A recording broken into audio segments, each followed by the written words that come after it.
जरा सोचो, एक अरबपति आदमी जो कल तक तुम्हें जानता तक नहीं था तुम्हें अपनी पूरी संपत्ति का वारिस बना दे। लेकिन इस सब की क्या कीमत चुकानी पड़ेगी ये तो कहानी सुनकर ही पता चलेगा। कहानी की शुरुआत रिक नाम के एक गरीब लड़के से होती है जो अपनी बीमार माँ के साथ रहकर उनकी देखभाल करता। और एक दिन जब रिक अपनी माँ के लिए खाना बना रहा था तो उसकी माँ ने अचानक बाइबल पढ़ते पढ़ते बंदूक निकाल ली। रिक समझ गया था कि कुछ गलत होने वाला है, पर अपनी माँ को बचा नहीं पाया। इस हादसे के 3 साल बाद भी रिक अपनी जिंदगी संभालने में लगा हुआ था।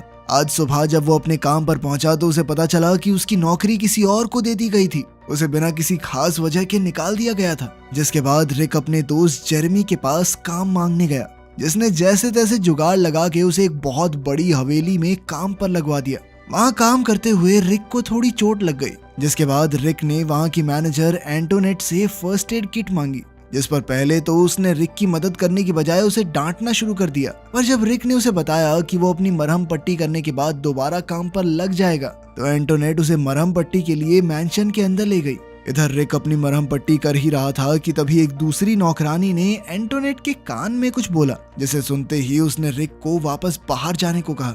हवेली से बाहर निकलते वक्त रिक की नजर टेबल पर पड़े पैसों पर गई और अपनी मजबूरी को याद करते हुए उसने 1-2 नोट उठाने का फैसला किया। पर जैसे ही वो उस कमरे से बाहर निकलने लगा तभी उसकी नजर उस मैंशन के मालिक जॉर्ज पर पड़ी, जो वहीं पास बैठकर रिक को चोरी करते हुए देख रहा था। और अगले ही सेकंड एंटोनेट भी वहां पहुंच गई और उसने रिक को उसी वक्त नौकरी से निकाल दिया। और ये बात सुनते ही रिक काफी ज्यादा डर गया और उसने अपनी गरीबी का हवाला देते हुए जॉर्ज से माफी मांगना शुरू कर दिया। और उसे असली हैरानी तब हुई जब जॉर्ज ने उसे माफ करने के साथ साथ वो पूरे पैसों की गड्डी ही उसके हाथ में एडवांस पेमेंट के तौर पे पकड़ा दी। उसी रात रिक अपने दोस्त जेरेमी के साथ शिफ्ट हो गया, जहां जेरेमी ने उससे मजाक में पूछा कि अगर उसे बहुत सारे पैसे मिल जाएं तो वो क्या करेगा। जिस पर रिक का कहना था कि वो सभी अच्छी अच्छी जगहों पर घूमना चाहेगा, पर इस सबसे पहले वो अपनी एक्स तान्या के साथ दोबारा रिलेशनशिप में आएगा। और उसका ये जवाब सुनकर जेरेमी ने उसका मजाक उड़ाना शुरू कर दिया।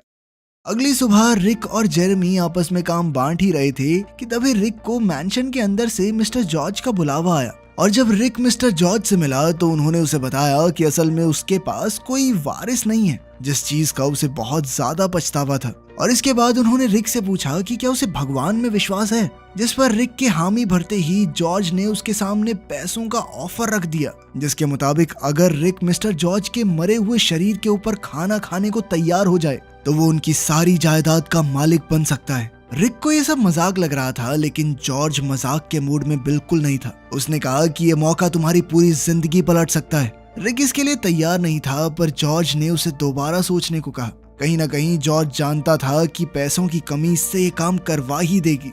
रिक को मरे हुए शरीर पर खाना खुना खाने की बात थोड़ी ज्यादा ही अजीब सी लग गई थी, इसीलिए उसने दूसरी नौकरी ढूंढना शुरू कर दिया, पर इसका कोई फायदा नहीं हो रहा था। और तभी अचानक उसके दरवाजे पर एक दस्तक हुई, जिसे खोलते ही एक आदमी रिक को मैंशन ले जाने के लिए इनविटेशन लेकर खड़ा था। और उसने रिक को जल्द से जल्द तैयार होने को कहा। थोड़ी देर बाद जब रिक मैंशन में पहुंचा तो एंटोनेट ने उसे मिस्टर जॉर्ज की मौत के बारे में बताया और फिर उसके सामने एक कॉन्ट्रैक्ट भी रखा, जिसके मुताबिक अगर रिक ने जॉर्ज के शरीर पर रखकर खाना खा लिया तो वो जॉर्ज की सारी जायदाद का मालिक बन जाएगा। पर इसके लिए उसे सारा खाना खत्म करना जरूरी था और साथ ही वो चाहकर भी किसी को इसके बारे में नहीं बता सकता। रिक को पहले तो कुछ भी समझ नहीं आ रहा था, पर थोड़ी देर तक सोचने के बाद वो इसके लिए तैयार हो गया, क्योंकि वो एक कंगाली की जिंदगी जी जी कर थक चुका था। अब रिक को जॉर्ज की लाश के ऊपर खाना रख कर परोसा जा रहा था और वो जैसे तैसे हिम्मत जुटाकर खाना खाने लगा।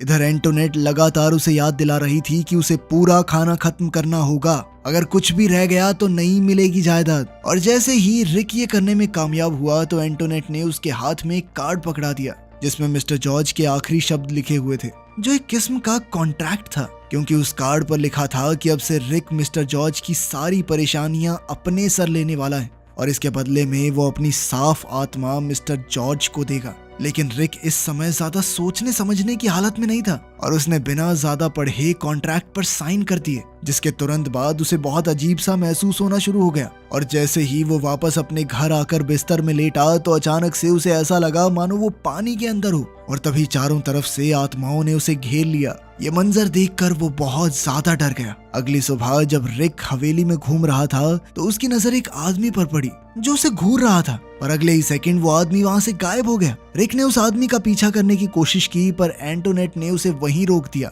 मानो जैसे कुछ हुआ ही ना हो। और साथ ही उसने रिक को बताया कि वो इस मैंशन का मालिक है और वो बस अपनी मर्जी से सारा काम करवा सकता है। पर फिलहाल उसे समझ नहीं आ रहा था कि आखिर वो अपनी इस नई जिंदगी के साथ करे क्या। तभी एंटोनेट ने उसे एक अनलिमिटेड क्रेडिट कार्ड देते हुए अपनी नई जिंदगी का ज्यादा से ज्यादा मजा लेने को कहा। थोड़ी देर बाद रिक अपना सामान लेने के लिए जेरेमी के घर गया, जहाँ उसने जेरेमी को कुछ पैसे देने की कोशिश की, जिन्हें लेने से जेरेमी ने साफ इनकार कर दिया। वहाँ उसकी मुलाकात एक बार फिर से अपनी एक्स तान्या से हुई, जिसने उससे पूछा कि क्या उसकी कोई लॉटरी निकल गई है, जिस पर रिक का कहना था कि लॉटरी से कुछ बहुत बेहतर हुआ है। वो अब तान्या के साथ कहीं बाहर घूमने जाना चाहता था, पर तान्या ने इसके लिए साफ इनकार कर दिया क्योंकि उसे अभी भी रिक पर पूरा भरोसा नहीं था। इसके बाद रिक एक क्लब में गया जहाँ उसने अपने लिए सबसे महंगी शराब ऑर्डर कर दी, और उसके इस मिजाज को देखते हुए एक आदमी ने उसे ये कहते टोक दिया। वो कहने लगा कि इतनी महंगी शराब पीने की हैसियत नहीं है तुम्हारी। उसकी इस बात से गुस्सा होते हुए रिक ने 2 बॉटल खरीद ली, एक अपने लिए और एक उस आदमी को दे दी।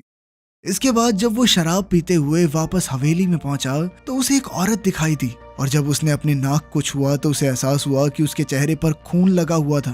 पर जैसे ही उसने वापस उस औरत की तरफ मुंह घुमाया तो वो वहां से गायब हो चुकी थी।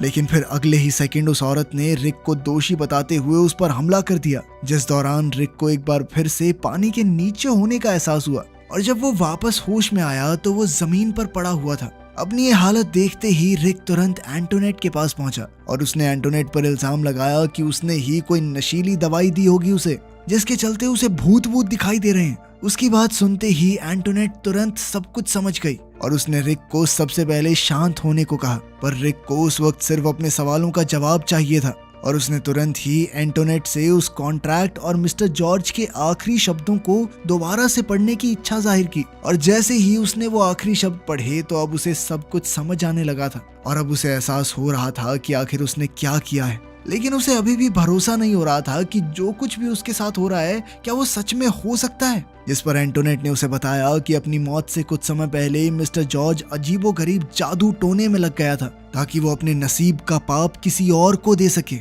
इससे वो मरने के बाद नर्क जाने से बच जाएगा। इसके बाद एंटोनेट ने रिक को एक किताब दिखाई जिसमें एक खास रिचुअल के बारे में लिखा हुआ था, जिसमें लोग एक ऐसे इंसान को चुनते थे जो उनके मरे हुए शरीर पर बैठकर खाना खाए, ताकि उस आदमी के सभी पाप खाने की मदद से ट्रांसफर हो जाएं। और ऐसे लोगों को खास तौर पर सिन ईटर्स कहा जाता था। अब रिक को एहसास हो गया था कि वो भी एक सिन ईटर बन चुका है। तो एंटोनेट ने उसे समझाया कि पैसा हमेशा एक कीमत देने के बाद ही आता है। पर अब रिक इस सब को वापस से ठीक करना चाहता था, और इसीलिए वो बिना कुछ समय अपने पापों का प्रायश्चित करने के लिए सीधा चर्च पहुंच गया। लेकिन चर्च पहुंचने के बाद फादर ने उससे पूछा कि बताओ तुमने क्या पाप किया है। तो रिक को अपने पापों के बारे में कुछ पता ही नहीं था, क्योंकि असल में ये उसने किए ही नहीं थे। ये सारे पाप तो मिस्टर जॉर्ज के थे। इसीलिए वो चुपचाप वापस आ गया। हवेली में पहुंचते ही उसने एक एक करके सभी नौकरों से मिस्टर जॉर्ज के बारे में पूछना शुरू कर दिया, पर कोई भी उसे कुछ भी बताने को तैयार नहीं था। और इसीलिए अंत में उसने एंटोनेट को नौकरी से निकालने की धमकी देते हुए उससे मिस्टर जॉर्ज के पापों के बारे में पूछा, जिसके बाद एंटोनेट ने उसके सामने मिस्टर जॉर्ज के पुलिस रिकॉर्ड, एक ऑडियो टेप और सारे कन्फेशंस रख दिए, जिनकी जांच करने के बाद रिक को पता चला कि मिस्टर जॉर्ज पर अपनी पत्नी सुजैन का कत्ल करने का इल्जाम था, जिसे जॉर्ज ने कभी माना तो नहीं था। पर उस फाइल को देखते ही रिक समझ गया कि उस पर हमला करने वाली वो औरत सुजैन की आत्मा ही थी। ये जानकारी मिलते ही रिक दोबारा से चर्च गया और उसने फादर को अपने पाप के बारे में बताया। इसके बाद फादर ने उसके पाप को खत्म करने के लिए जीसस से प्रार्थना की, जिस दौरान एक बार फिर से सुजैन ने रिक का गला दबाने की कोशिश की, पर खुशकिस्मती से फादर की प्रार्थनाओं ने समय रहते सुजैन की आत्मा को वहां से भगा दिया। थोड़ी देर बाद रिक को तान्या का फोन आया,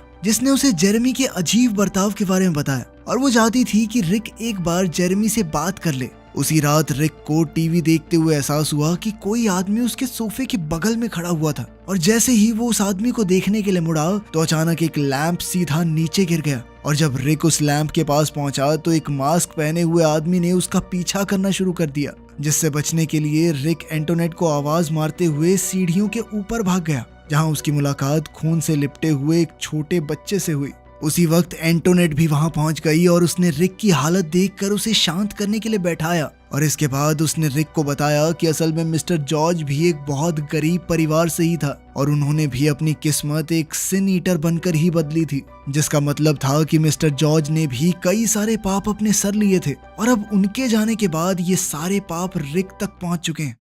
एंटोनेट का मानना था कि अब ये सब कुछ कभी खत्म नहीं होने वाला, क्योंकि मिस्टर जॉर्ज के साथ भी ऐसा ही हुआ था और इन्हीं डरावनी आत्माओं से परेशान होकर उन्होंने अपना जीवन त्याग दिया। अब रिक भी इस सब से आजाद होना चाहता था और इसीलिए उसने एंटोनेट से इससे बाहर निकलने के रास्ते के बारे में पूछा, जिस पर एंटोनेट ने उसे बताया कि बाहर निकलने का सिर्फ एक ही रास्ता है कि वो अपना बोझ किसी और इंसान को दे दे जो इसे लेने के लिए तैयार भी हो, और अगर वो ऐसा नहीं करता तो उसे मरते दम तक यही सब झेलना पड़ेगा। और साथ ही उसने रिक को पैसों से जितने मजे ले सकता है उतने लेने को कहा, क्योंकि पता नहीं कितने दिन जी पाएगा बेचारा। साथ ही एंटोनेट ने उसके दिमाग को थोड़ा शांत करने के लिए दवाई भी दी, लेकिन रिक ने कहा कि उसे इसकी कोई खास जरूरत नहीं है। अब वो दोबारा से फादर से मिलने के लिए गया, लेकिन उसने उसे चर्च में घुसने तक नहीं दिया। उस रात रिक के लिए सोना बहुत मुश्किल भरा हो गया था और उसे मजबूरन एंटोनेट की दी हुई गोलियां भी लेनी पड़ी। पर जैसे ही वो बिस्तर में लेटा तो उसे एक बार फिर अपने आसपास आत्माएं दिखाई देने लगी, जिन्हें देखकर वो इतना ज्यादा डर गया कि बिस्तर से नीचे गिर पड़ा। और ठीक उसी समय पर एंटोनेट भी वहां पहुंच गई, पर उस वक्त रिक अपने पूरे होश में नहीं था और उसे अपने सामने अपनी माँ दिखाई दे रही थी।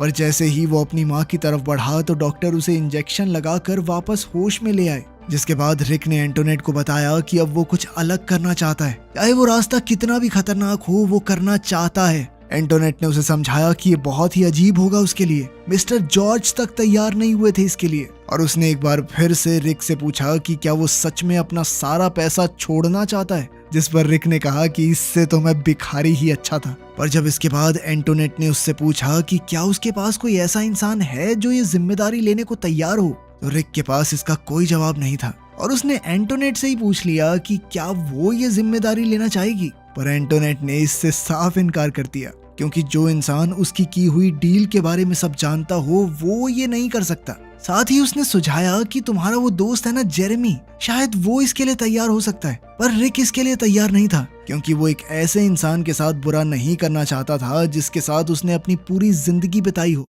ठीक उसी समय रिक को जेरेमी का फोन आया, जहां उसने बताया कि वो बहुत बड़ी मुसीबत में है और उसे रिक से कुछ पैसों की मदद चाहिए। ये बात सुनते ही रिक तुरंत ही जेरेमी के घर के लिए पैसे लेकर निकल गया। साथ ही उसके पास अपनी बंदूक भी मौजूद थी। पर जेरेमी के घर पहुंचते ही उसे एक आत्मा दिखी जो उससे मदद मांग रही थी, जिसे देखते ही रिक ने उस पर गोली चला दी।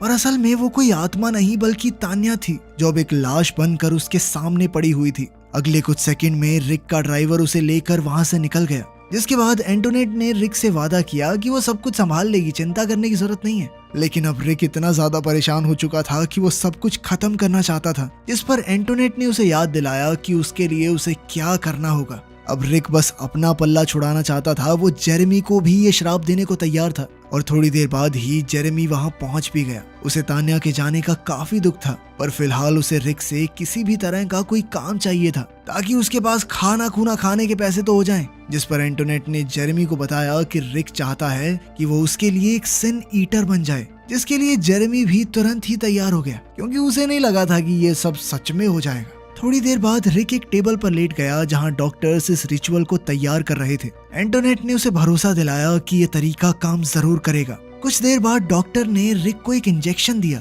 जिससे उसका दिल धड़कना बंद हो गया। अब रिक को दूसरी दुनिया में होश आया, जहां सभी आत्माएं मदद के लिए चिल्ला रही थी और इन सब के बीच रिक को अपनी माँ भी दिखाई दी। पर जैसे ही वो उनके पास पहुंचा तो वो तान्या में बदल गई और दोनों ने एक दूसरे से माफी मांगी। अगले ही सेकंड सभी आत्माओं ने उसके ऊपर हमला कर दिया, लेकिन इस बार उसकी माँ की आत्मा ने उसे बचा लिया। तभी रिक को दोबारा होश आ गया, जिसके बाद एंटोनेट ने उसे बताया कि जेरेमी ने पूजा खत्म करके रिक की सारी परेशानियां अपने सर पर ले ली थी और अब रिक पूरी तरह से आजाद है।